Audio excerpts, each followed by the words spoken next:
Hello, everyone. I'm Dr. Marty Ross, and this is another Conversations with Marty Ross MD tonight. So a webinar where we're going to talk about Lyme disease. So no 2 weeks are ever the same here. And that's because you create these webinars with your questions. Now, sometimes we do get into a theme of the night, and that seems to be by no planning, or that is by no planning on my part, but sometimes the questions all fall into a similar area. So we'll see if that's what happens here. For those of you that are new, I'm glad to see that you're here. And I also see there's a number of familiar names on my message board here tonight too. So the way these webinars work, you can participate two ways. One, you can listen to the questions as I read them and the answers as I give them. And there's usually a lot of good learning to take place that way.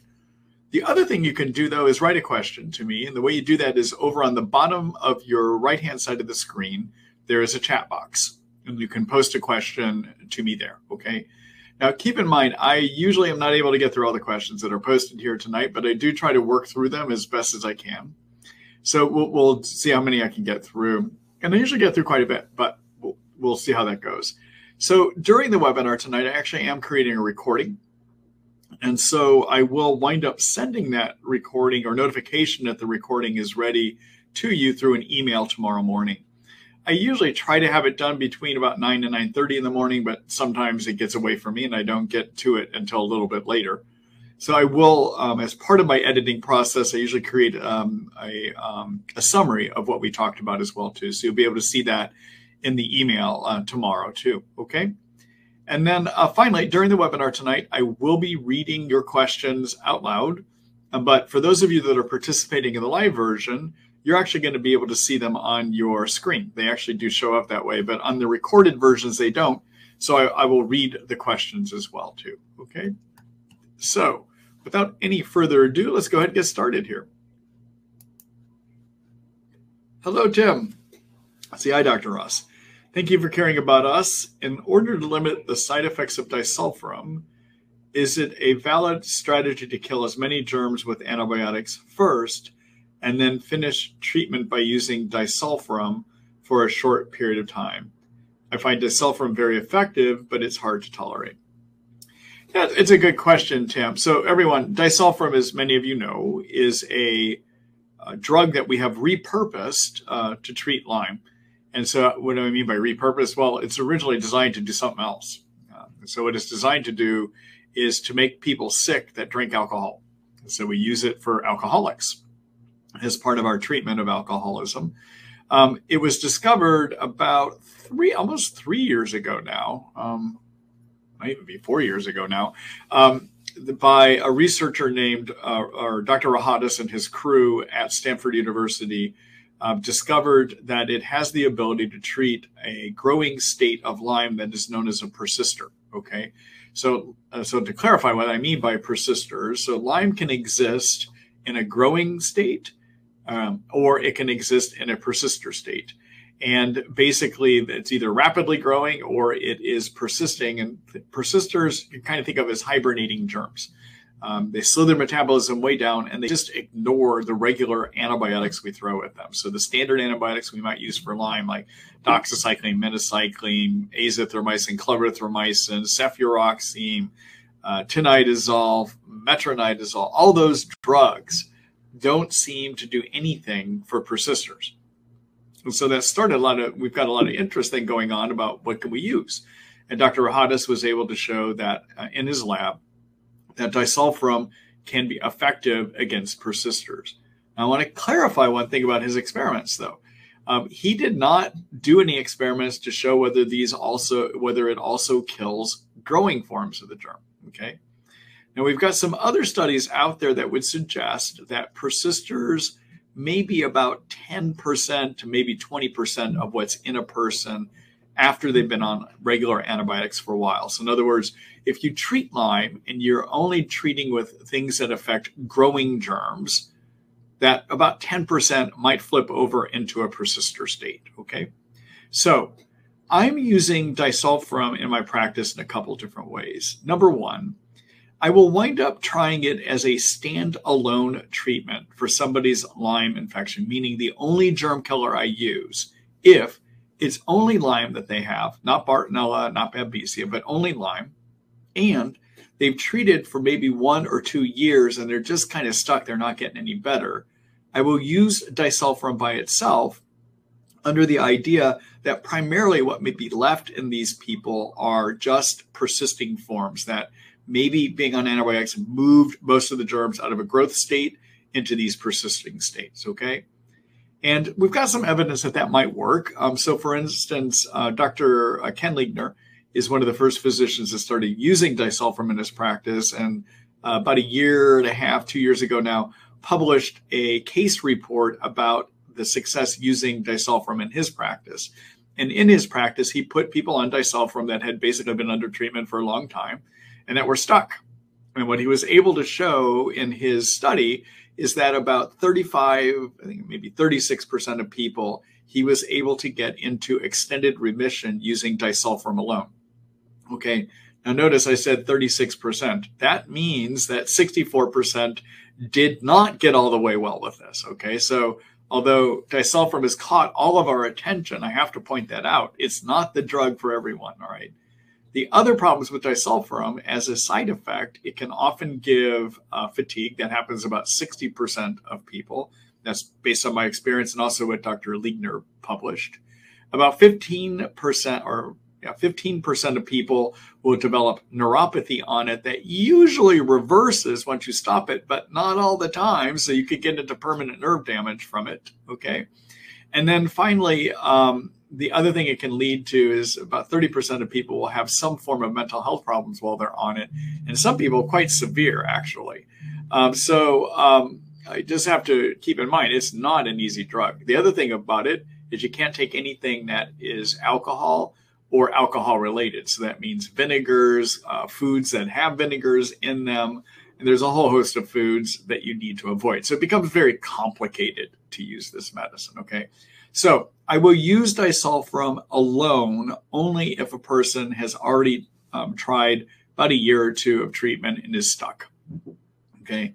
The other way that I'm using disulfiram in my practice is I will sometimes use it so my treatments more and more for Lyme, I'm designing to treat both the growing state of Lyme as well as the persister state of Lyme, okay?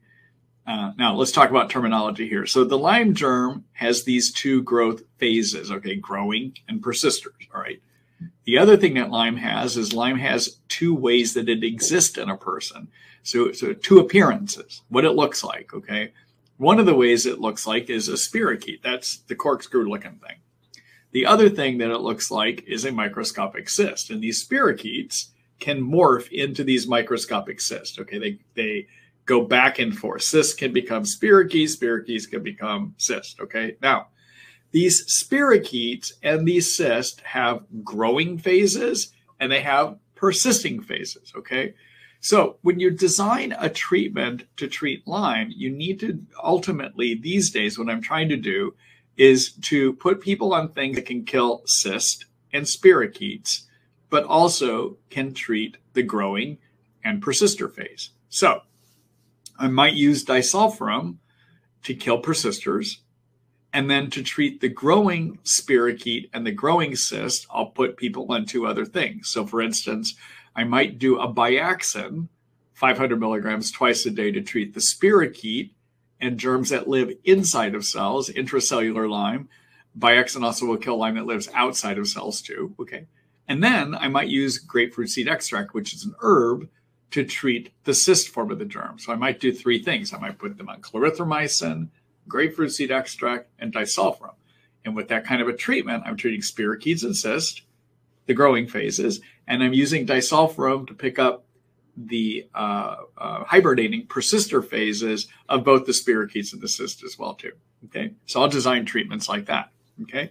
So the only thing in terms of what you're writing here is I've never done the prescription antibiotics short term to try to push everything into persisters. And so I don't know that this would work, what you're proposing. I do think, based on my experience, that if you've used antibiotics for years and you're not getting well, it may be that you've pushed everything into persisters and then disulfiram will work by itself. But if it's a limited treatment that you're doing with antibiotics, I'm not clear, and there's no science on, no one's done the research on this. I'm not sure if you do limited antibiotics, what percent of, after you stop those limited antibiotics, what percent of the germs are still in a growing phase and what percent are in the persister phase? In other words, would disulfiram by itself even be good enough to deal with it? I don't know. And no one's done the research. It is also true that disulfiram, maybe it can treat growing phase. The trouble is we don't know. No one's done the science to tell me about it. Okay. So, excuse me, Tim. So those are my thoughts about that. Okay. All right. Good luck to you. I'm going to do a quick screen share, everyone, so you can see more about what I'm talking about here. And the other thing I just want to let you know, I'm going to be updating my Lyme disease antibiotic guide, my comprehensive article about how to use antibiotics to treat Lyme, to reflect some of these ideas that I was just talking with you about. So keep an eye out on that. Probably within the next week or so, I should be sending out an email to those that have signed up for my email list here at this site. So if you have not signed up for this email list, right down here at the bottom, this is my email list where if I come up with new ideas and I publish new articles, I send it to people that are on my email list. So you can sign up down there. Okay. All right. But sometime in the next week, I'm planning on having a rewrite of my article that talks about how to use antibiotics for Lyme. All right. So I'll show you what that is. So it's this article. This article primarily focuses on what to do for growing. Has some information about persisters, but I'm going to reorient this to be an article that talks about how to treat growing and persisting forms at the same time. Keep in mind, disulfiram is one option for the persisters. Other ideas we have for persisters include the herbs cryptolepis, Japanese knotweed, cat's claw possibly, and liposomal cinnamon, clove, and oregano oils can be good for those persisters as well too. Okay. So anyhow, you'll see an email from me coming out probably in the next week about a rewrite of this big article that I have here. Okay. All right. And then in terms of disulfiram, in terms of how you use disulfiram and the chances for success with disulfiram and the odds of getting better and the odds of side effects, take a look at this article, which I last updated in October of 2020, so over a year ago. But to be honest, what I wrote then is the same about how it is now, okay? So take a look here, and I talk about your chances of getting well, potential side effects that you might have. And it looks like I pretty much hit that right off the top of my head. Yeah, so about 31% of people get psychiatric problems, okay? And then I also talk in this article about how you dose it, supplements you can take to make it easier, and things to avoid while you're on disulfiram too. Okay. All right.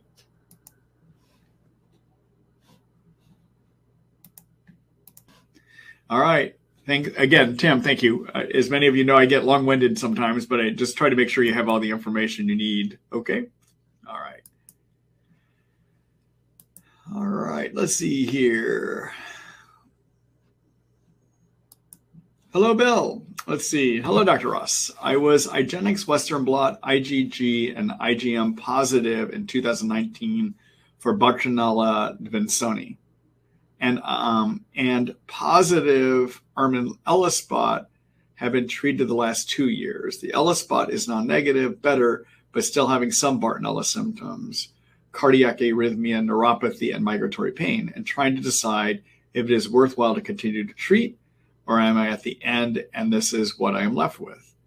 Would it be worthwhile to do the IGenex Immunoblot, IgG, and IgM for Bartonella that you are recommending to potentially detect an ongoing Bartonella infection where the Armin Elispot is negative? Currently treating for persisters, would love to have something objective to warrant continued treatment. Thank you. Okay. So let's just talk. I've got to answer that for you, Bill. So first of all, what an Elispot does is an Elispot is also known as a T cell activation test. Okay, so there is a certain type of white blood cell which is known as a T cell. All right, and T cells are what basically attack germs. By comparison, the Immunoblot is measuring whether you're making antibodies against a germ, okay? Now, T cells that attack in a germ, when we're doing an Elispot test, we're trying to see, do your T cells remember attacking a germ? And because T cells, there's a group of T cells that only live in you for about 2 months, you could make an argument that the T cell activation test, the Elispot, reflects whether you have an active infection or not. Okay, now I said you could make an argument.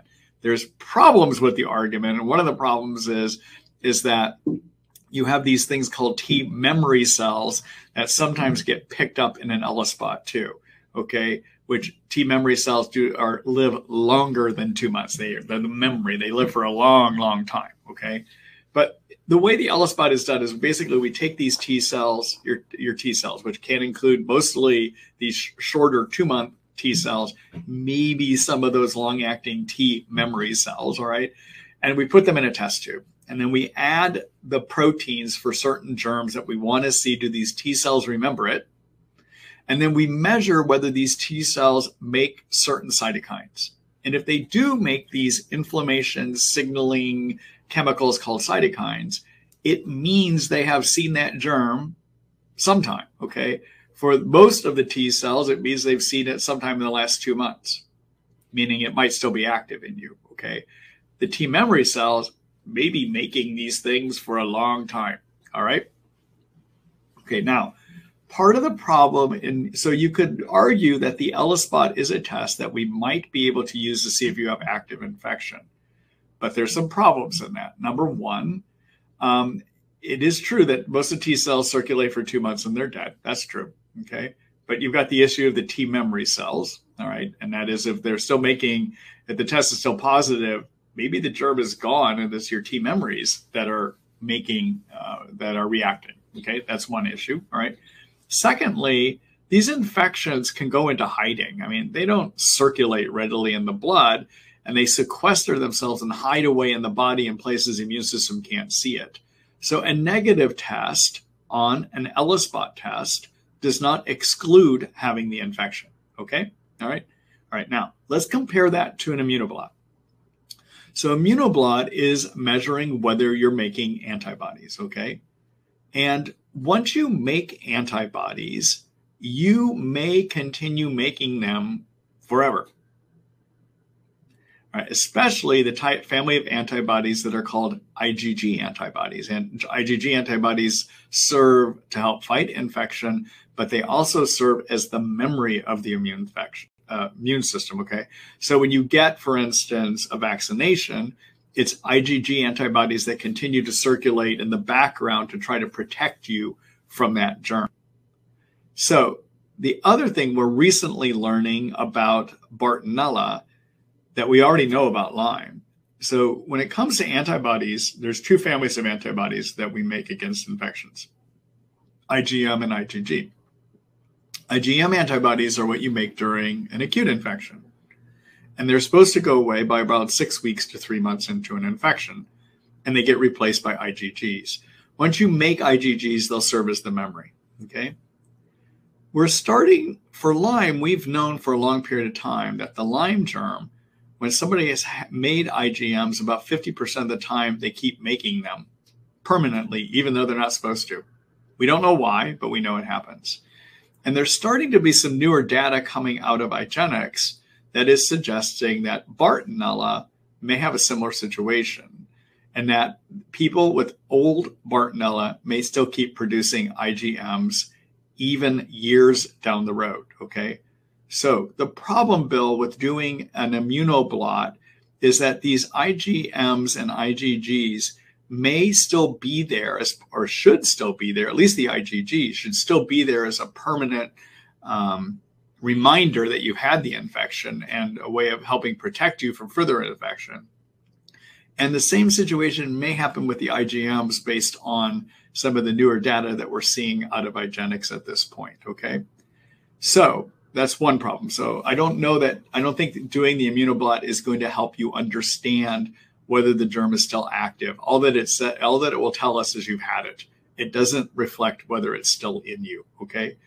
One other point I want to make about Armin, Elispot, and I also believe the Infectolabs here in the United States, Elispot too, and that is they only screen against the Bartonella henselae, not Bartonella vinconi, although I know yours came back positive, Elispot. There may be some cross-reactivity there, okay? But the problem with relying upon those to do diagnosis is that we recognize 15 kinds of Bartonella. The Elispots are only programmed to pick up one primarily, which is the Bartonella henselae. The Immunoblot from IGenex for this antibody testing technique that IGenex does for Bartonella actually is set up to detect 4 specific strains, including the vinconi you mentioned, and Bartonella henselae, and Bartonella cantana, and there is, I think it's Bartonella elizabethii, I think is the other one. In addition, the test is set up to detect the whole genus or the whole family of Bartonella. All right, so if you did that testing, so in other words, it can pick up the 15. All right, so if you do a Bartonella immunoblot for through IGenex and it comes back positive for the genus, the family, and you only have, and the 4 specific strains that I just mentioned are negative, it means you got one of the other 11 that we think can infect humans. Okay. But all that it says is you've had an immune reaction against those germs. It doesn't tell you whether it's still in you or not. And in fact, Bill, we don't have a good way to do it. That's where I'm coming down to here. I know you're hoping for that, but we don't have a good way to tell if you have active infection. And I disagree with my colleagues who are solidly relying on Elispots to do it, because again, you can have active infection, I contend, and have a negative Elispot because the germ is hiding away in parts of the body that can't see it. Also, due to immune suppression, sometimes your T cells just may not react. Okay, so anyhow, there's no perfect way to tell, Bill. Thanks for the question, though.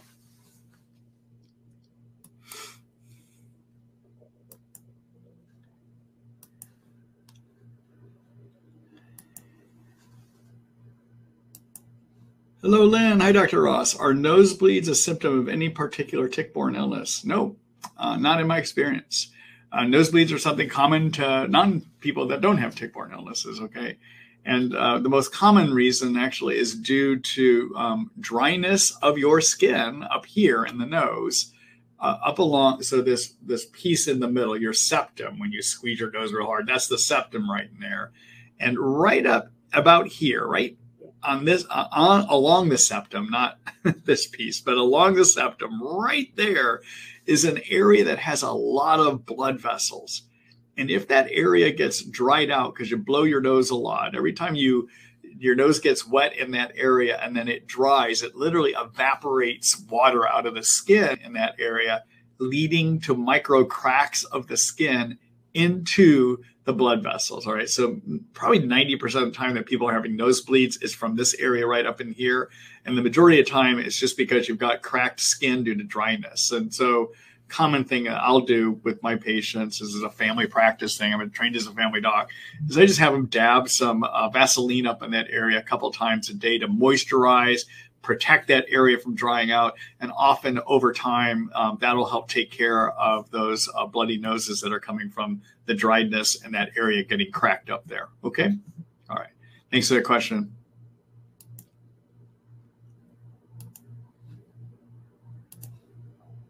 Hello, Sharon. All right. Hello, Jim. Let's see here.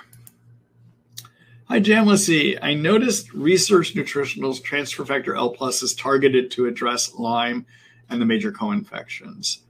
Would adding it to an herbal protocol increase the odds of successful treatment? Also, in what situations do you use transfer factor L+ and transfer factor Plasmyc? Okay, so I'll be glad to answer all that for you. So everyone, there is a part of your immune system which are known as, or chemical proteins in your immune system known as transfer factors, okay? And so let me talk about what they are. So transfer factors are made by the detective white blood cells in your body to try to target the immune system to fight certain germs, all right? So a white blood cell might see a Lyme germ. these detective white blood cells. We'll see a Lyme term. And they'll release these proteins called transfer factors. The transfer factors will attach to the germ so the immune system can better identify that that's something it should get rid of. And these transfer factors also turn on T white blood cells to attack that germ as well too. Okay, so that's how they work. Now, each germ that we have, every kind of germ that we have has specific transfer factors that are made against it. Okay, and so this transfer factor L plus that you're talking about is useful at targeting against Borrelia, which is Lyme, Bartonella, Babesia, Ehrlichia, Anaplasma, a germ called Chlamydia pneumoniae that sometimes occurs in people that have chronic Lyme, and then 3 viruses: cytomegalovirus, human herpes virus type 6, and Epstein-Barr virus. It helps the immune system target those infections, okay? The transfer factor Plasmyc is designed probably better as a means of targeting the immune system against various viruses. I'll show you in a minute. I have published on my websites which of these does what, so that you can take a look at the list of what they're supposed to target. And there's 2 places I've done that. I'll show you here in a minute, okay? Now, to answer your bigger question, does everyone, so when you're trying to get rid of infections, you need to kill them, all right?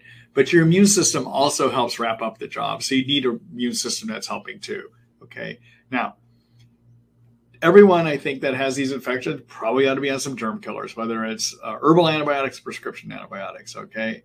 And in most of us, our immune system is working well enough that it probably steps in and helps out on its own.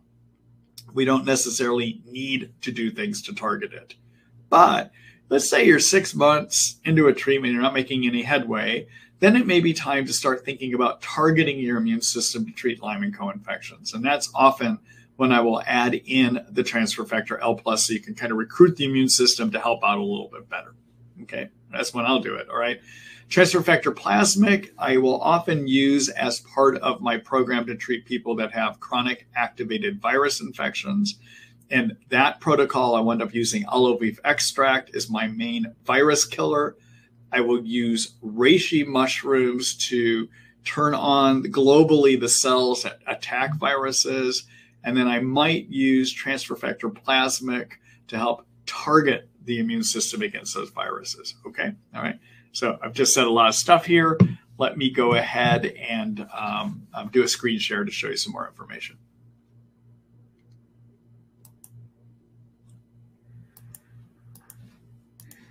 All right, so first of all, if you're wondering about transfer factors, the company that makes them is Research Nutritionals, is the one that makes a large number of these, okay? So these are the Research Nutritionals products. There's a transfer factor multi-immune, transfer factor sensitive, transfer factor multi-immune mushroom free, transfer factor Enviro, transfer factor Plasmyc, and transfer factor L plus, all right? If you're interested in seeing what they target, click on the product and then go down here and start reading the description, okay? And in the description, I tell you what it is supposed to target, all right? So for instance, transfer factor Plasmyc, I list them all out here for you, okay? All right. Likewise, the transfer factor L plus, if you want to see what it's supposed to target, scroll on down here, and in my description, I tell you what is it supposed to target, okay? And that's all right there for you, okay? All right. All right, the other thing that I'll show you over here, there's a couple articles I want to show you. So I have an article here also that explains transfer factors and has a table that will tell you which, so it's called Transfer Factors Turn on the Army. All right, so it's an article that describes how transfer factors work. And in here, I describe what each of these transfer factors target as well too, okay? All right. And then finally, I was talking with you about how do I build transfer factors and mushrooms and olive leaf extract into killing viruses. Take a look at my article called When and How to Treat Chronic Viruses in Lyme, a brief guide. And in here, I talk about how do you test to make sure you actually have active viruses. But then I list out olive leaf extract, monolaurin, which is another virus killer, reishi mushrooms I was telling you about, and the transfer factor Plasmyc. I talk about how you can incorporate those into a treatment too, okay?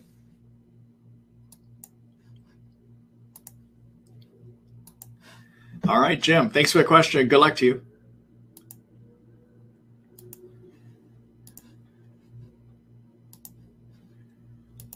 Hello, Dave. Let's see, hi, Dr. Ross. When you treat mold toxicity, what do your patients do regarding cross-contamination of cleaning, clothing, bedding, etc.? We had mold in the air vents, which contaminated all of our belongings. Do most of your patients simply throw all of their clothing away, or are you able to fully clean them? What products do you use or do you recommend? So it's a good question, because I mean, you're worried about if you clean out your house and you have mold spores on other things, that it may come back and repopulate your house again. Okay, so your clothing, your bedding, your sheets, basically wash them in really hot water and probably put a little bit of bleach in there too, because that's what's going to kill the spores. Okay, so you can clean all that stuff up. All right, your bigger problem is your furniture and your bedding. Often that stuff just needs to be gotten rid of. Anything that's not hard, so like sofas that have upholstery and all that stuff probably needs to go. If you're to be really thorough, it probably needs to be thrown out, unfortunately. Okay, sorry about that, Dave. You should be able to talk to your mold remediators to get better ideas about that as well, too. Okay, all right. Good luck to you.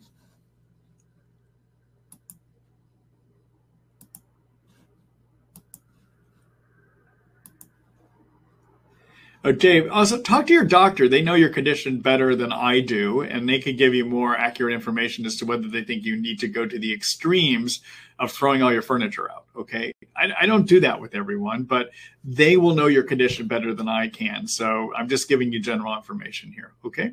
All right. Let's see here.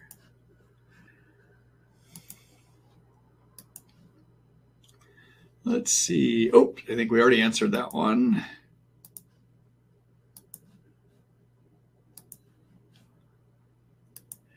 Hello, Alex. Let's see. I tested positive for trichosethine mycotoxins via real-time lab. So everyone, trichosethine is also black mold toxin. That's another way of naming it. Okay.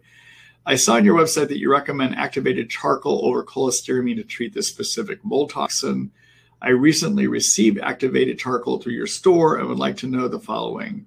How many pills or milligrams do I take daily? Is it better to take it in the morning or evening, empty stomach, or after a meal?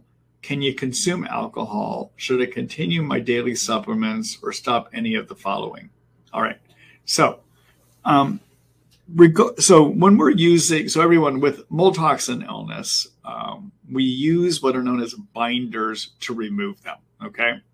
And activated charcoal is a binder, cholestyramine, which is a prescription, is a binder, bentonite clay is a binder, okay? So let me talk to you about why we use binders, all right? So let's talk about what the illness, how you get the illness first of all.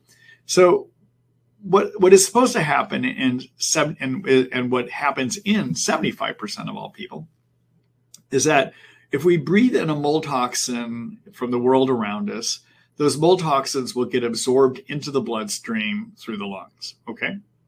And once they're in the bloodstream, some of our white blood cells that are programmed correctly will come in and tag those mold toxins. And then other white blood cells will come in and break down those mold toxins. And then they never bother us, all right? But at about 25% of people, according to the work of Dr. Richie Shoemaker, that their immune system is programmed in a way that it will not tag those mold toxins. And if they don't get tagged, they don't get broken down. And then they sit in your blood system, okay? Now, the body still tries to get rid of them. And what it does is anything that's a fat-based or fat-soluble toxin, like mold, basically goes to the liver. And the liver's job is supposed to be able to try to change those into a water-soluble toxin and then move them out into the intestines. And if they are water-soluble, they mix in our poop and we poop them out, right? That's how we eliminate them, all right? So you need to have the liver be able to transform them. But the liver doesn't handle mold toxins. It can't transform them to water soluble. So these mold toxins go to the liver fat soluble and they come out still fat soluble, unchanged. They go out into the intestines, and because they're fat soluble, they get reabsorbed right back into the bloodstream. All right. So you just get this endless loop. They go to the liver, get moved into the intestines, back into the blood. You just keep going round and round and round. You can't lower the swimming pool of mold toxins then. All right. All right. Now, mold toxins in your blood trigger your white blood cells to make too many cytokines. And I've mentioned cytokines briefly earlier tonight, but cytokines are the chemical that when you have Lyme, when you have mold toxin illness, when you have too many yeast in your intestines, the common thread among all of these illnesses, because they all ultimately look the same, is that they all trigger the immune system to make too many cytokines, all right? So what are cytokines? So cytokines are good and bad. On the good side, the white blood cells make them to turn on the immune system to deal with the problem, whether it's mold, yeast, or Lyme, Bartonella, Babesia. But if the immune system has a hard time getting rid of them, it's going to wind up making too many cytokines. It's going to try harder and harder, and it's going to make too many cytokines, all right? So what do too many cytokines do? Well, they make it so you can't think. They disturb your sleep. They interfere with how your hormone systems work. They give you fatigue. They give you joint pain. They give you muscle pain, et cetera, et cetera. All those symptoms we call Lyme symptoms. All those symptoms we call mold symptoms. All those symptoms that we call yeast symptoms, including not thinking, guess what? They're all excess cytokine symptoms, okay? So these mold toxins you can't get rid of keep triggering cytokines, and they make you sick that way, all right? All right, but because these mold toxins circulate out into the intestines before they get reabsorbed, that's the place we can grab hold of them. And the way we grab hold of them is with these binders. Think of a binder as a fat sponge. It just sponges up these toxins, holds on to them so you can poop them out, okay? All right, now, here's the timing on any binder, all right? So with binders, you have to worry they're going to bind things, including your medicines, including your supplements, okay? So beginning 30 minutes before you take your binder through 2 hours after you take the binder, you cannot be on any medicine, supplements, or food, okay? Nothing else, all right? So 30 minutes before your binder, stop all of your medicines and your supplements. 30 minutes later, take your binder. And then 2 hours later, you can start taking things again, all right? So it's a 2.5 hour window that starts a half hour before and ends 2 hours after you take your binder, okay? Now, food is interesting because technically you can eat anytime. Anytime in that 2.5 hour period you can eat, okay? But the ideal time to eat, even a small amount of something, is 30 minutes after you take the binder. Okay, and the reason that's the ideal time to take your, to eat something is when you eat something, it causes your gallbladder, which hangs off of the liver, to contract, okay? So when the liver processes these toxins, it often will store part of them in your gallbladder. And then when you eat, the gallbladder squeezes that stuff out into the intestines. So basically, where the gallbladder squeezes the stuff out in the intestines is 30 minutes downstream from your stomach, okay? So at about 30 minutes after you take your binder, that's when you want to eat because it will have worked its way into the small intestines, that area of the small intestines where the gallbladder squeezes its stuff out, okay? All right? So it doesn't matter what binder you take. It's the same rules, regardless whether it's cholestyramine, activated charcoal, bentonite clay, modified citrus pectin, whatever your binder is, it's the same rules. Half hour before, stop everything. 2 hours after you take your binder, you can restart everything. You can eat any time in here, but the ideal time to have something is 30 minutes after you've had your binder, okay? All right. And do you need to stop alcohol? No. Do you need to stop all these other things? No, you just need to get the timing down, okay? All right. Good luck to you, Alex.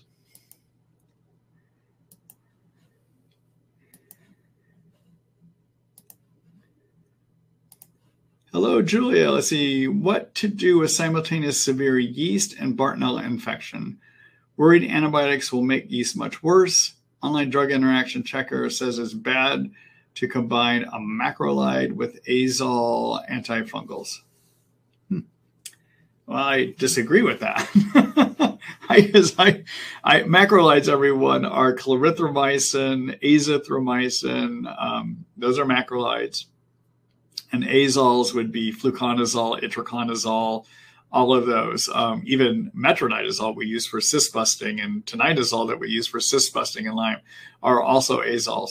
And we all mix them together all the time. All right. So I mean, most of my treatments are probably mixing some kind of an azole at some time along with macrolides. And I've never had anyone develop problems with it before. Okay. All right. So it's minor interaction risk, actually. You can use them. So when I've got somebody that has a lot of raging yeast and Bartonella, often I'm going to spend at least 2 weeks to 4 weeks trying to clean yeast out before I start putting them on the prescription antibiotics to go after Bartonella. But at times, depending on how bad that yeast is and their Bartonella is, I might try to do both of them at the same time. Okay. All right. Good luck to you, Julie.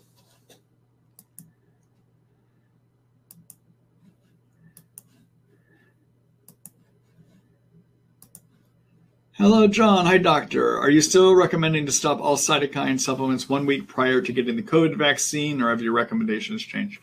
So I'm no longer recommending that. And I think I redid my COVID vaccine article a while back to reflect that. So in the early days, before we really knew how these vaccines were going to work and people were just starting to get them, I was advising people not to do anything to block cytokine production when they got the vaccine. And here's why I was advising it back then. So when you get the COVID vaccine, whether it's the Johnson & Johnson, AstraZeneca, the mRNA vaccines of Pfizer and Moderna, any of those, ultimately the immune system in response to the vaccine is going to start producing cytokines. And those cytokines are good. They're sending signals to other immune cells to come in and learn how to act and fight against the thing we're immunizing you against, okay?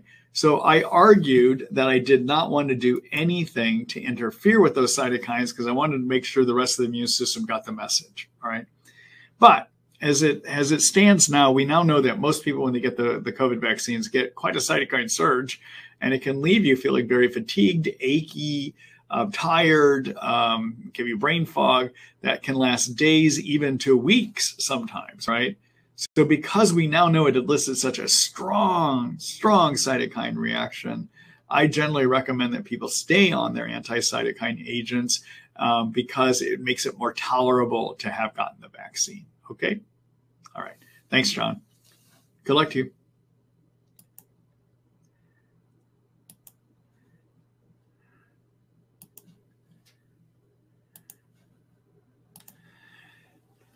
Hello, Kim. Hi, Dr. Ross. Thought to be in remission from Lyme since 2018. Have residual chronic leg pain, deep muscular aches that start and worsen the more I walk or stand.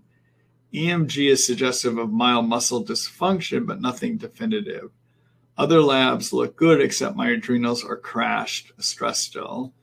LMD recently revisited BART possibility, but I'm doubtful. No other symptoms, no progressing at all for 5+ years. Treatment of Lyme overlapped with what would treat BART.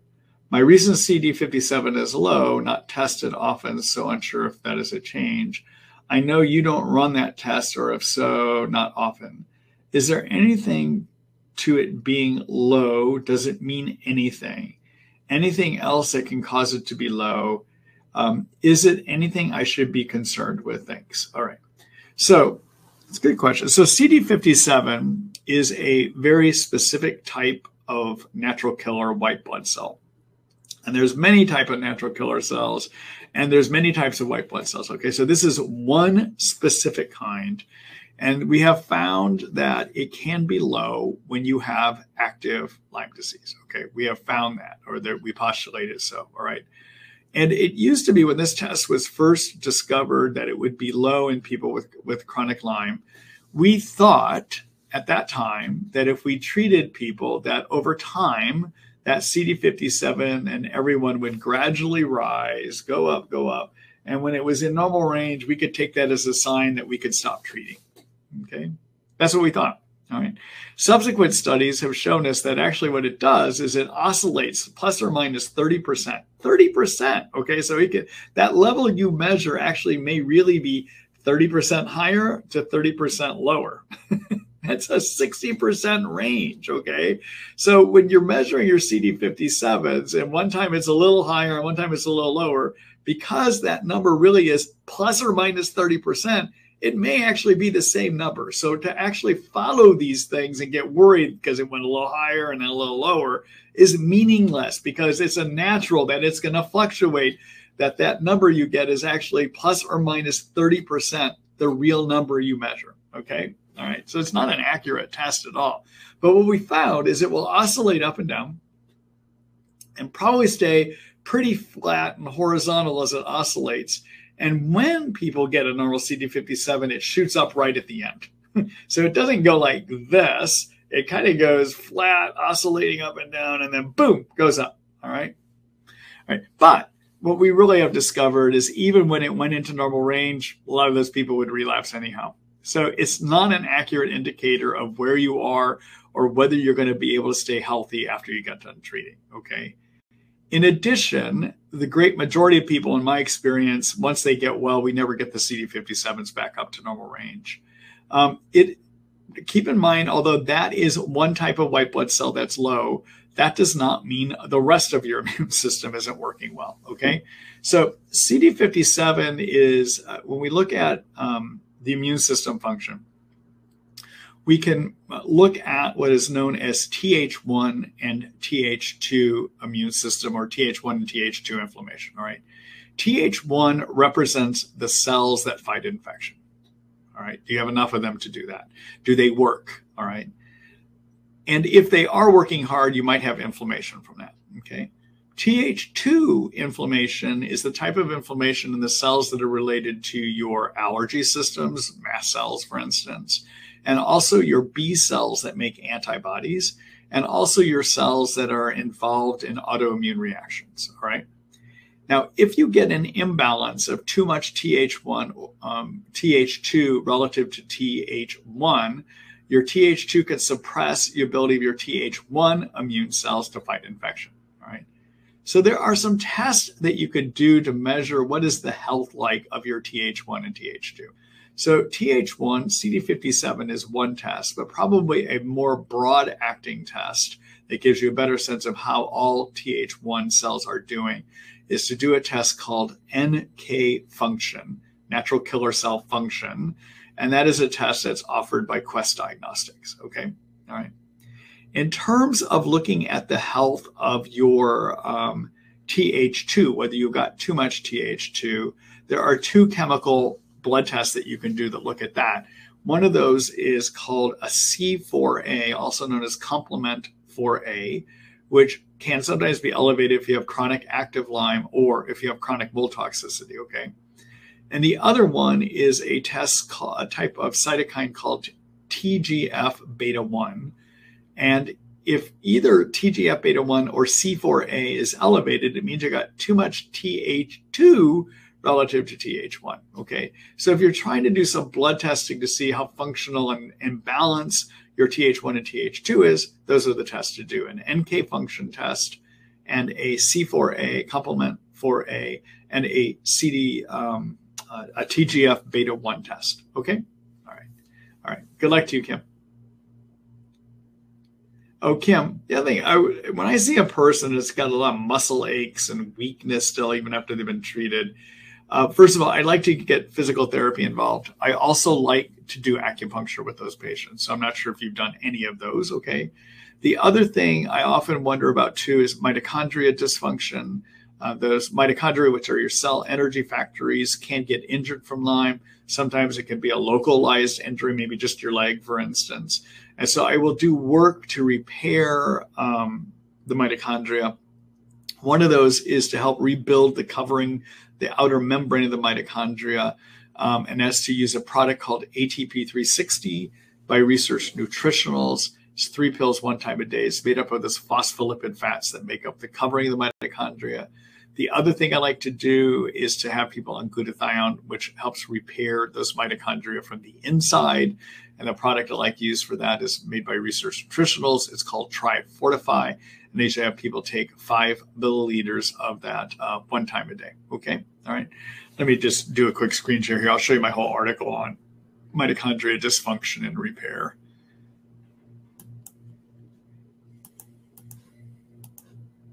All right. So take a look at my section on energy and fatigue.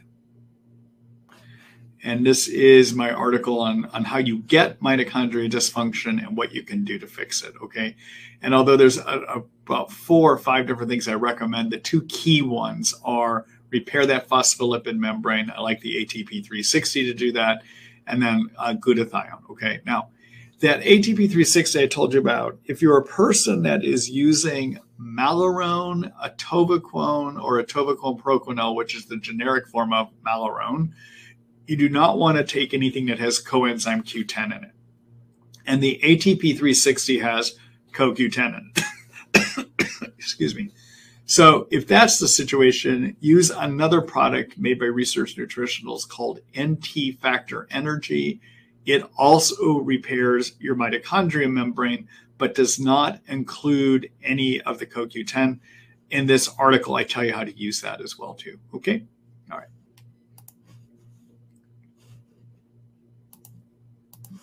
All right. Thanks for that question, Kim.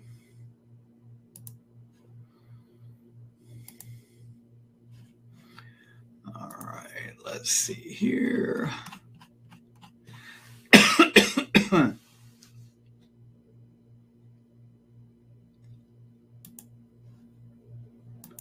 Hello, Rich. Let's see. In a previous webinar, you mentioned that if you've been treating Lyme for a while and you have a period of getting worse after you have had a period of getting better, then 90% of the time, that means you have yeast overgrowth in your intestines. Is this really true? I've been on a huge amount of herbal antimicrobials for about 2 years and got better initially, but now I have had somewhat of a relapse, especially with poor circulation to the capillaries and feeling cold. I have recently started taking Integrative Therapeutics Phytostan to treat yeast based on your advice in the previous webinar. However, your oversight is out of stock now for that product. Do you have any recommendations for an alternative product that is similar? All right. So I didn't realize we were out. I think I had reordered it earlier this week, but sometimes we get runs on products. I mean, in the pandemic, it is actually, just as a sidebar here, in the pandemic, it gets hard to run stores. You wouldn't believe the number of products that I suddenly get a run of product, and I do a good job of maintaining stock based upon my buying histories, but all of a sudden somebody will buy 24 Phytostans for no reason at all. That'll happen. And so I apologize if we have been out. We may have it back in stock now. I can look with you here in a minute. But anyhow, so Phytostan is one option you have herbally to treat too many yeast. Phytostan is composed of powder caprylic acid, some thyme oil, rosemary, and endoleucinic acid. It's a good product, 2 pills twice a day. Another option that you could find on my website is a product made by Karuna, Karuna, and that's called CapriPlus, CAPRI plus, all is one word, okay, CapriPlus. And that's a combination of caprylic acid, some garlic, and oregano oil. And that would be 2 pills twice a day as well, too. Okay. All right. All right. So let me kind of elaborate more on what I said before. So what I have found in my experience is that about 80 to 90% of the time, maybe I didn't emphasize the 80 enough, but 80 to 90% of the time that somebody has an unexplained decline, I have found in my experience is due to intestinal yeast overgrowth. Okay. And the reason is based on what I said earlier tonight. Too many yeast in the intestine triggers cytokine excess. And that cytokine excess can give you brain fog, joint pain, joint swelling, muscle aches, muscle pain, sleep disturbances, okay? So it can look just like a Lyme or a Bartonella or a Babesia relapse because it triggers excess cytokines. So in my practice, what I will do is I always will talk to people and find out what happened, okay? And usually in situations like this, I'll ask them a bunch of questions to see if they might have too many yeast, because I know to look for it. All right. And so I'll ask them things like, have you had increased sugar cravings? Have you had any changes in your bowel? Are you having loose bowels, for instance? Are you getting gassy or bloated? If you're a female, are you having vaginal itching, vaginal discharge? Do you get worse when you have sugar? Do you crash when you have sugar? When you feed your yeast, do you feel worse? Okay. And then finally, I always talk about skin, because skin issues tend to get worse when you have too many yeast in your intestines. So do pimples or acne? Has your psoriasis flared? Is your eczema doing worse? Okay. So I'll ask things like that. Okay. I also try to make sure that it isn't their Bartonella or Babesia that might have flared. I'll ask them questions about that. Usually I will find something based on those questions. And about 80 to 90% of the time, people have a lot of symptoms of yeast. I treat the yeast and they get well. Okay. All right. That's been my experience. Okay.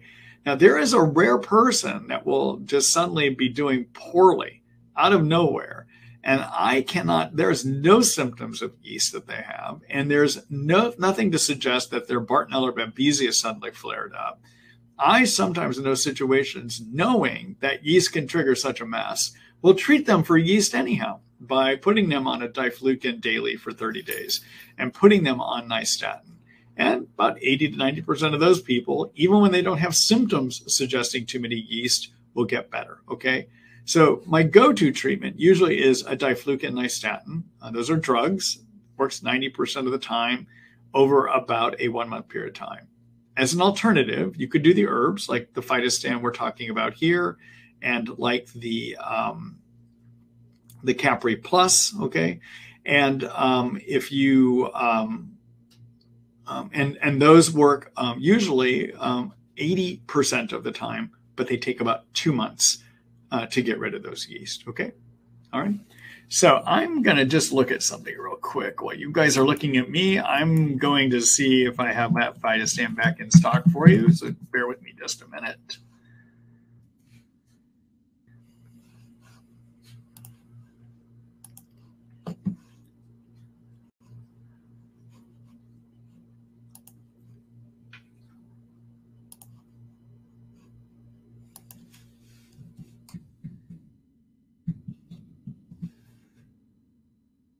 Yeah, we got 14 of them back in stock. So if you're still needing it, we've got it. Okay. All right. All right. Thanks for the question, Rich. Good luck to you.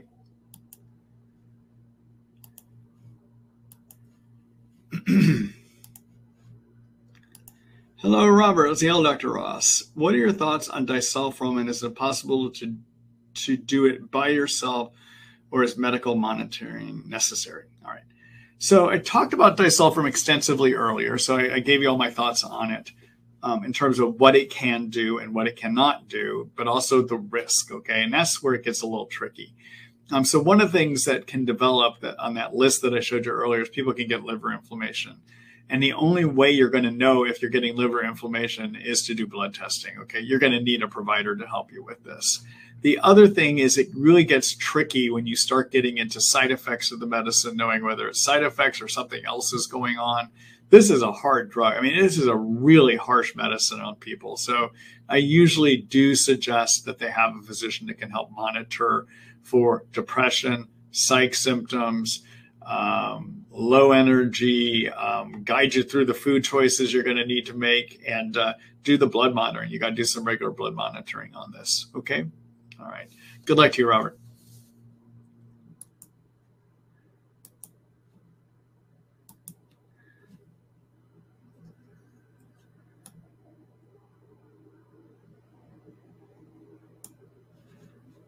All right. Hello, Terry. Let's see. Hi, Dr. Ross. For about a month now, I've been having what I suspect is a Lyme flare after having been in remission for a few years, but I've been dealing with Lyme for over 15 years.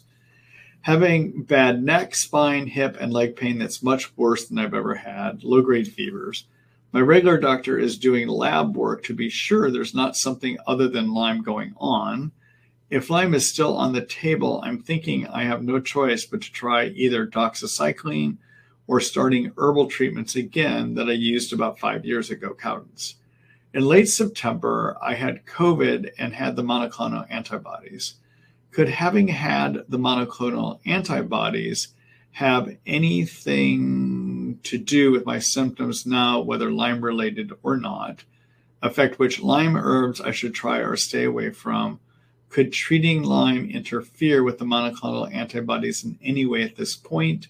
And what are the chances this is not Lyme, but just some type of cytokine response? Desperately trying to figure out the best course. All right, let me just read this again. Okay, so you've been having problems for about a month, and you had your COVID in September. Okay, all right. So here's let me just give you some overview ideas. So COVID, as many of you know, some people are getting what is known as post-COVID syndrome or long-haul COVID. Okay, and basically in long-haul COVID, people continue to their immune systems keep overproducing cytokines. There's some research that would support that. One of the ideas why the immune system may keep making those cytokines is that the spike protein that is made by this by COVID is not breaking down as easily as we think it should, and it gets caught in our monocyte type of white blood cells, and it just keeps them producing cytokines. That's one of the theories as to what's happening in post-COVID. But usually when somebody's got post-COVID, they will not have gotten better before they get worse, all right? So if you had COVID in late September and it's only been a month now that you're having problems, the way you've written this here, that would suggest to me this is probably not a long-haul COVID problem, but probably is rather more potentially a Lyme or another problem going on, okay? Because again, when I see long-haul COVID making a syndrome that looks like Lyme, usually the story is somebody got COVID, got sick, and just is slow to recover. It usually is not, I got COVID, and then 2 months later, I started developing a bunch of problems, okay? It usually is not that story, okay? All right. Let's see, in terms of your question about monoclonal antibodies and interfering with Lyme treatment or Lyme treatment interfering with monoclonal antibodies, I see no reason why either one of those would take place. I see no reason you couldn't treat Lyme even after you've had monoclonal antibodies a while back, nor do I see that treating Lyme with anything that you've mentioned here would have any interference on the monoclonal antibodies, okay? All right. Good luck to you, Terry. Terry, look at yeast. Remember I said tonight, yeast masquerade as Lyme getting active, okay? So consider looking at that. And let me show you an article that you can take a look at and something you can discuss with your provider as well too, okay? So, and the reason I say look at yeast is you had a lot of antibiotics at one time, herbal, but you had antibiotics. That leaves you as a setup to developing too many yeast down the road, okay? So take a look at this article here called Yeast, a Silent Problem. Is it yeast? I hope you explore in this article whether you might have yeast, and there's even a questionnaire you can fill out to help look at that too. If you do, here's my recommendations of what you do for too many yeast, okay? All right. All right. Good luck to you, Terry. Thank you for that question.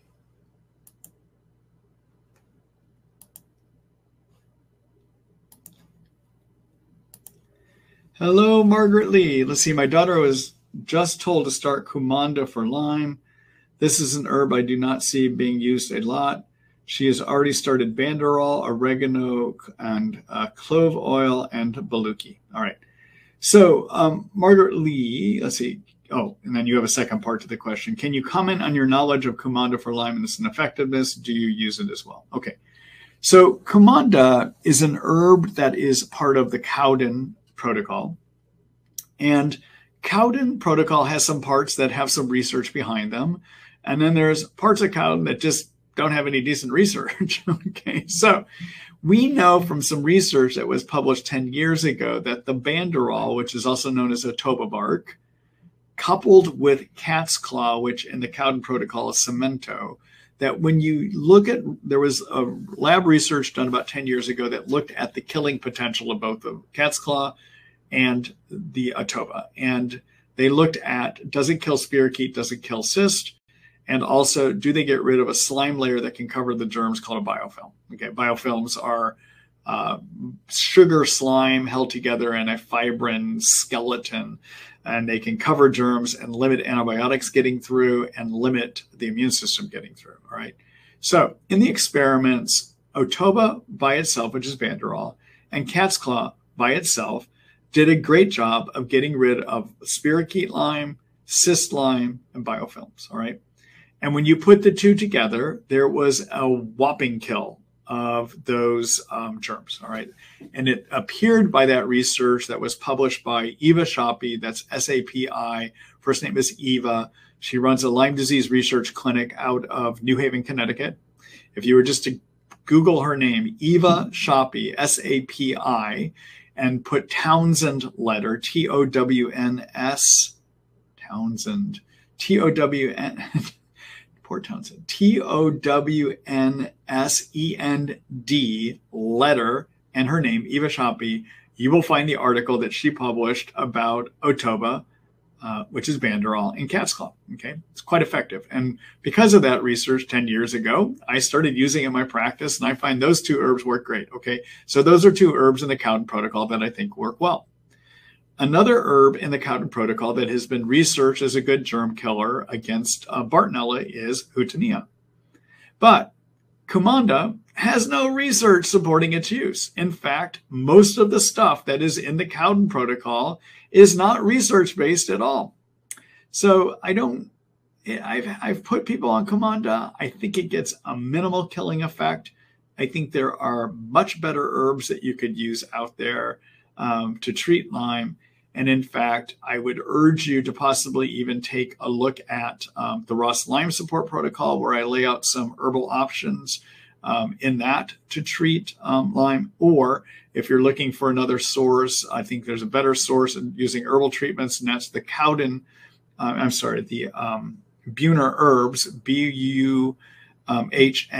Stephen Buhner is a master herbalist that has written a number of books about approaches to treating Bartonella, Lyme, and Babesia, etc. And of the protocols, I would put mine and Buhner up there. And then I would say, in terms of effectiveness, I would put Cowden behind them, to be quite honest with you. Okay? All right. So anyhow, there you go. All right. Thank you, Margaret. Good luck to you.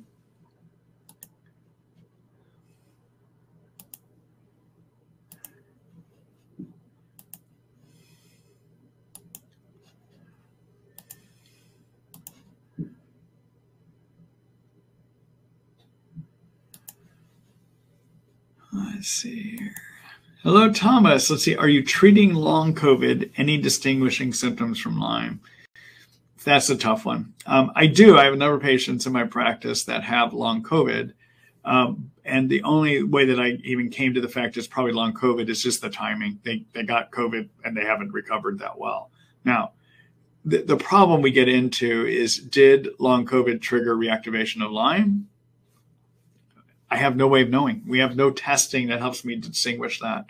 What we do know with most long COVID is that it seems to have some kind of an excessive cytokine signal that's going through the body. There's been some research, I think it's out of Stanford. There's I believe Stanford's a group down in California that's been doing research, and they've shown they have a test that is a cytokine fingerprint, if you will, that certain cytokines are elevated that indicates that is what they're seeing in long COVID. All right.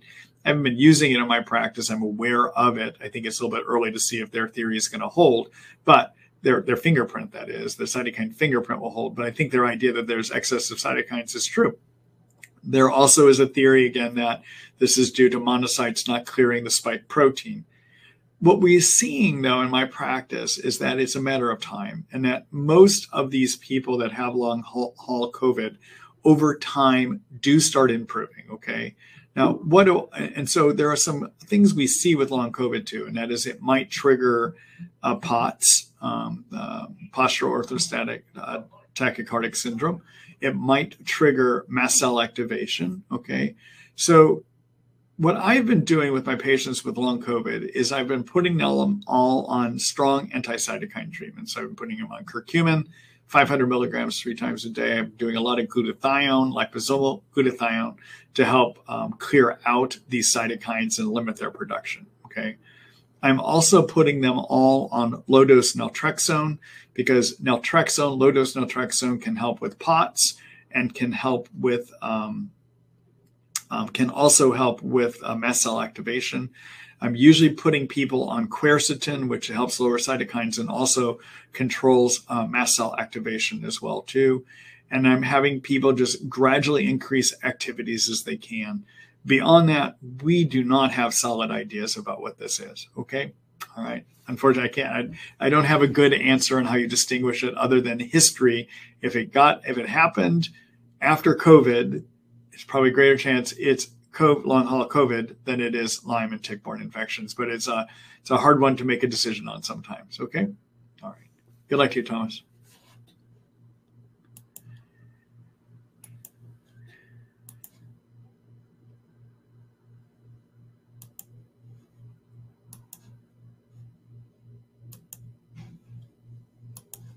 Hello, Brandy. Let's see, maybe too graphic question, but can you describe stool indicators of what's going on?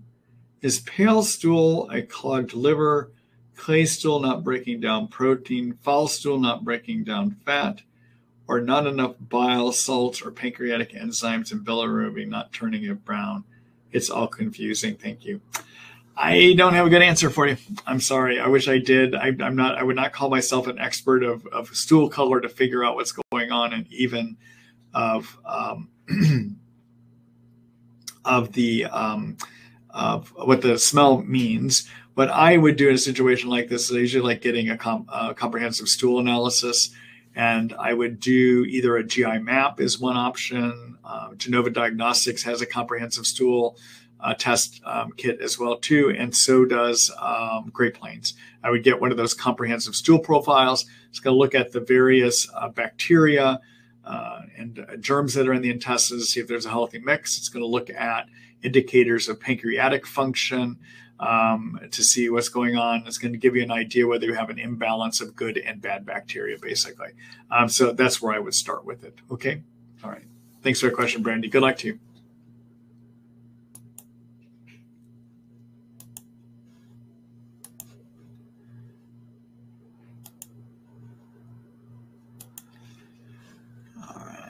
Let's see here.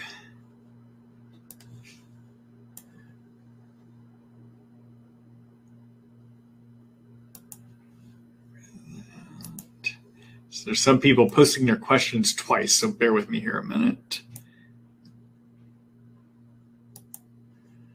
All right. Hello, Linda. Let's see. I've had Lyme treatment 2014 to 2017, mold, and still get flares of yeast. A few months ago, I started feeling as if Lyme was returning or something else. Recently, I got an IGenex test for co-infections, but not tested for Lyme. IgM Cantana and IgG Henseli positive. All their co-infections were negative. Is IGenex Lyme a good test to see if Lyme is currently active? Is adding biocidin to your tier 2 Bartonella protocol a good idea to help manage the yeast?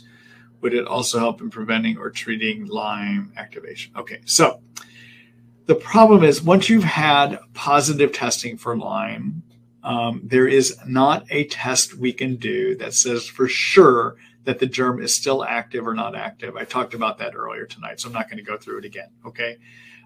In terms of biocidin, so biocidin, everyone, is an herbal compound that has, I think, about 10 different herbs in it, including oregano is in it.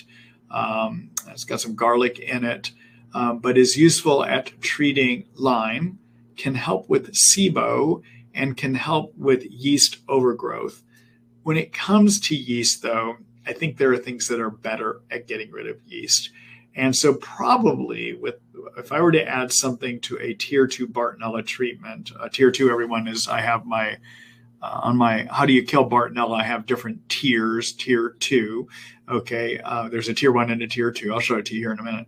What I would probably add to a tier 2 treatment that would help with yeast and may even add to a Bartonella treatment is I would do a CapriPlus that I mentioned earlier. So caprylic acid, garlic, and oregano are in that. Okay, so the garlic and oregano kill yeast, but they also may help with Bartonella.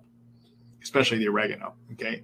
And then the caprilic acid is great for yeast. You got a good yeast killer. You're getting some help with your Bartonella by doing that. And that would be 2 pills twice a day. That's what I would probably do, okay? All right. Good luck to you, Linda.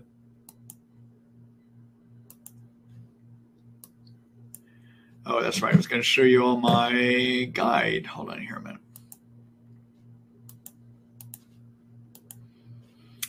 Okay, so take a look at my online Lyme guide, and then take in the infection treatment plan section here. And then for the different options that I recommend to treat Bartonella, take a look at this article here called Kills Bartonella, A Brief Guide. And then you'll see I talk about what I call Tier 1, which is primarily prescription antibiotics, okay?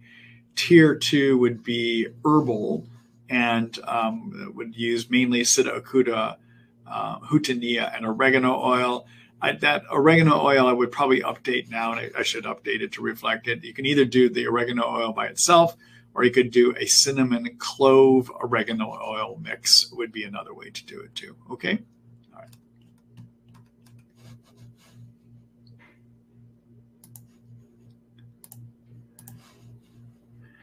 All right, let's see here. Hello, S. Can super high doses of Doxy plus oil of oregano treat BART without adding an additional antibiotic? Good question. Maybe. Hold on here just a minute.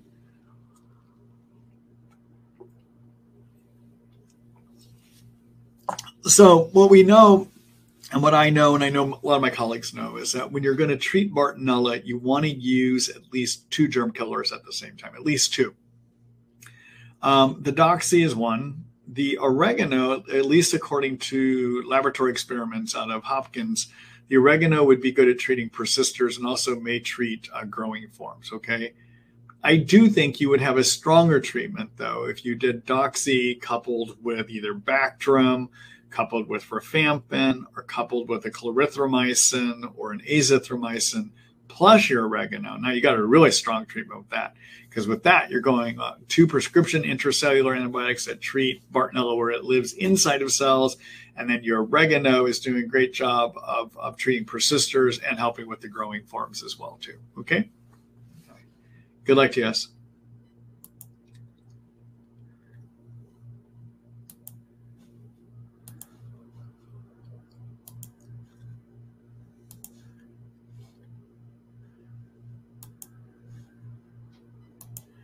Hello, Christian. Let's see. I have been suffering misdiagnosed from a Bartonella infection for 2 decades that I acquired from either a cat scratch or cat kiss in the mouth. I don't know. I was 2 years old when I got infected. My mother recently disclosed that I played with a street cat, and that's why I have been suffering my whole life with weird neuropsych symptoms. I've been suffering from anxiety, depression, OCD, hallucinations, Tourette syndrome, severe cognitive impairments my whole life. I'm 24 years old, male, disabled, and unable to work or study. The only thing I'm doing for the last few years since my Tourette's progressed is just trying to treat this infection.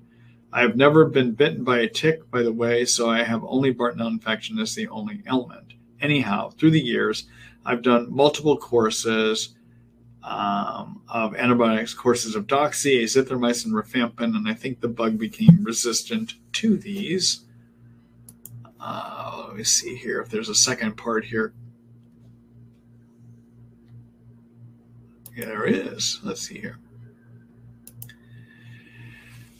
So part 2, what can someone do, Dr. Ross, to reverse the resistance to these drugs? And how do they get resistant to drugs? Do they all become resistant, or only like 1% become resistant? So that when someone is off the antibiotics, that the bacteria multiply again and become sensible to drugs. But when the drugs are introduced again, the drugs kill 99%. Anyhow, so Christian, to answer your question, I would need to know a little bit more about how you sequenced the drugs. Were you using at least 2 at the same time simultaneously? If you weren't having an adequate treatment. And when I get into situations like this, I sometimes will use 3 prescriptions. So I might do a tetracycline like doxycycline coupled with a clarithromycin coupled with a rifabutin, for instance, as my 3 prescriptions to go after growing Bartonella. But I also would consider adding in a methylene blue, which is a prescription to treat persister forms of Bartonella. And I might even consider doing a liposomal cinnamon clove oregano in tough cases. So I would need to know more about what you've done and how you did it before I can solidly recommend. But I would tell you, in really, really complicated cases to treat, I will sometimes add 5 things to a person's treatment and do them all simultaneously. All right. So anyhow, those are my comments for you. Okay. All right. Thanks for the question, Christian.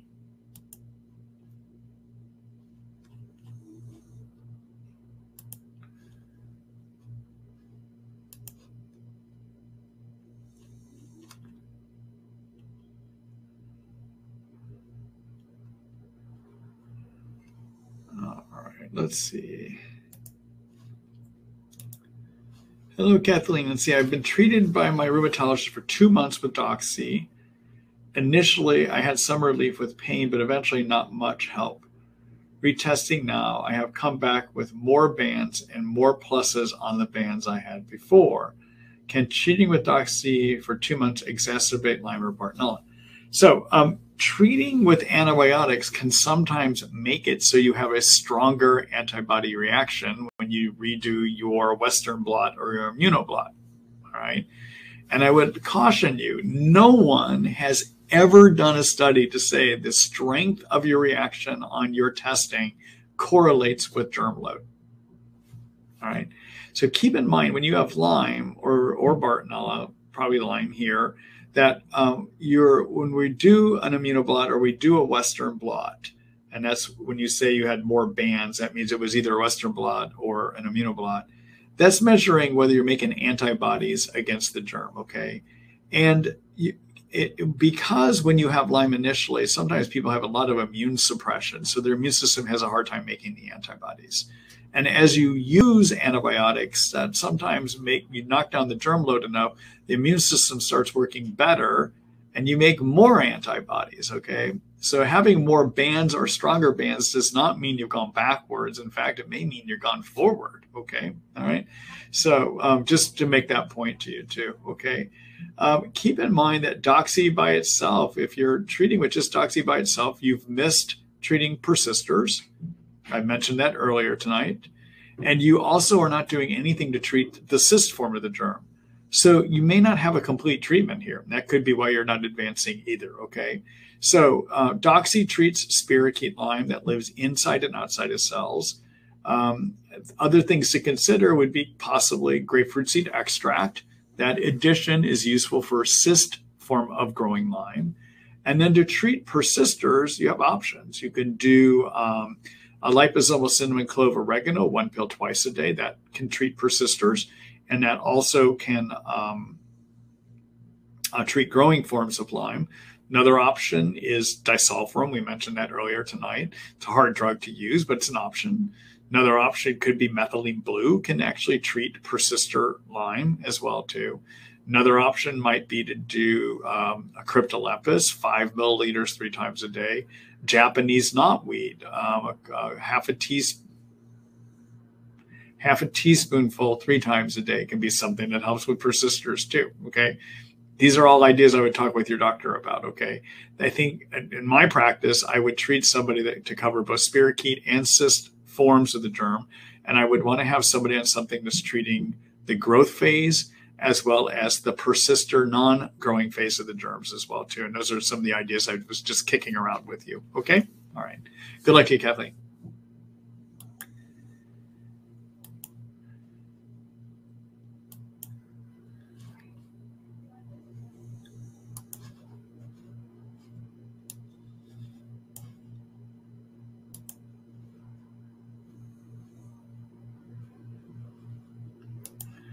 Hello, Gail. Let's see, Dr. Ross. So this isn't really a Lyme-related question, but I do have Lyme co-infections. I just had the worst 3 weeks of my life, passing a 5 millimeter kidney stone that was stuck in my distal ureter and the UV junction. I finally passed it, thankfully. I appear, though, to have 2 in my other kidney, non-obstructing. One is 1 millimeter and one is 4 millimeter. The stone was tested and is calcium oxalate. I'm going to be doing a 24-hour urine collection. My question is, Have you heard of certain classes of antibiotics increasing the chances of forming kidney stones? Have you seen this in your practice? The answer is no, I haven't. And that doesn't mean that it can't happen. I'm just not aware of it, okay? The research, which is pretty current, that I'm seeing online says, and reading over and over online, that recent studies have shown that certain classes of antibiotics aren't linked to kidney stone risk. The 5 antibiotic classes linked to kidney stone risk included sulfas, cephalosporins, fluoroquinolones, nitrofurantoin, and broad-spectrum penicillins. So it could, Gail, I guess I can't comment. I would need to look at it a little bit more myself, okay? All right. Thank you for that question. Good luck to you. Sorry you had to have the stones too.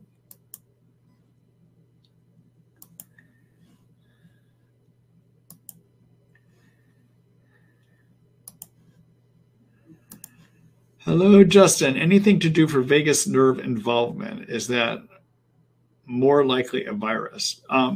So vagus nerve, everyone, is a nerve that comes out of your brainstem. It's known as one of the cranial nerves, cranial nerve 10. And kind of think of it as the nerve that regulates adrenaline and anti-adrenaline, okay? And that nerve can be activated and infected by Lyme, possibly by Bartonella, and possibly you can get imbalance of that nerve created by Babesia as well, too. So no, it's not always virus. In fact, it usually is going to be one of Lyme and the tick-borne infections, okay? All right. Good luck to you, Justin.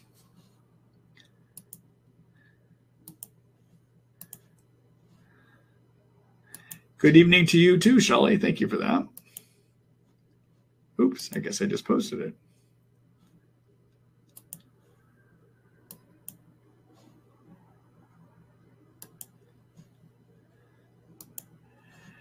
Hello, Carter. Let's see. Any modalities for pain at the base of the neck and the lower 2 sides of the neck of the skull? What are those specific spots? If you've got specific spots, like you press on them and they're sore and they feel kind of knotted up, I would consider talking with your physician about possibly doing some trigger point injections. They can put a needle in and inject it with some saline or inject it with some lidocaine, and that sometimes can help break those up. Okay, talk to your doctor about that. Okay, all right. Good luck to you.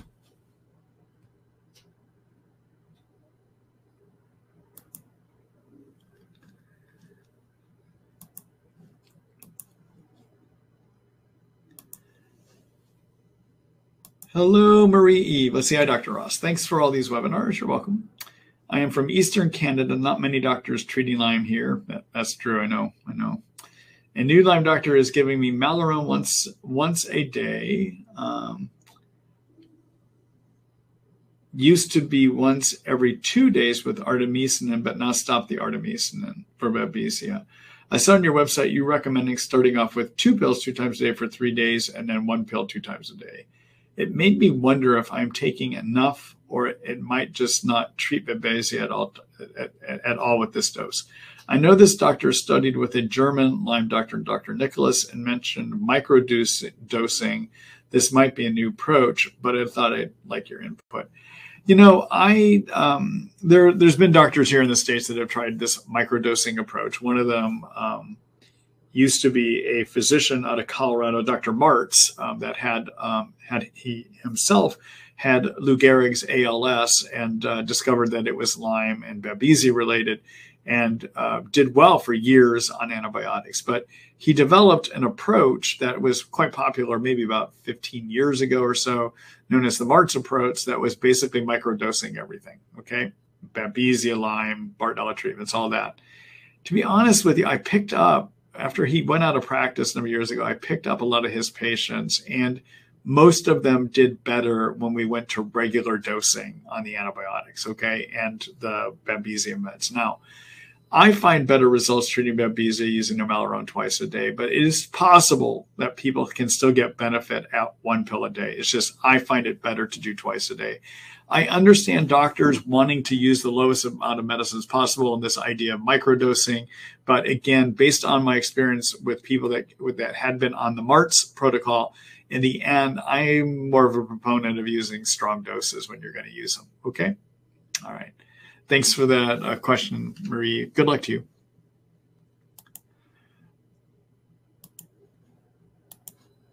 All right, everyone, that's it. It's 5:31, and I've got 2 Basenjis that need to get walked here. Those are my dogs, by the way, which, by the way, they haven't been out here the last couple of webinars, so that's interesting. Usually Thor is back hopping around back there somewhere. So anyhow, guys and ladies, nice to be with you here tonight. Keep an eye out for your email somewhere around 9:30 a.m. Pacific Standard, or I call that Seattle time. I should have gotten the email out to you. That's what I do about 99% of the time. Every now and then I do get delayed. I'm not anticipating being delayed. I plan on doing my editing work tonight and have that ready to go out tomorrow morning for you. But keep an eye out on your email. Also, when you get that email, feel free to share it with others.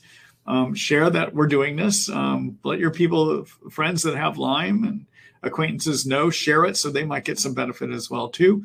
And when we send out future emails to you announcing these webinars, feel free to share those as well too, okay? In tomorrow's email, you'll also have a link to sign up for next week's webinar. That will be the last webinar we're doing for probably until the new year, actually. Yeah, that will be the last one for December. So I hope you take a chance to sign up for that one as well too. All right. All right. Good night, everyone. And thanks for being here.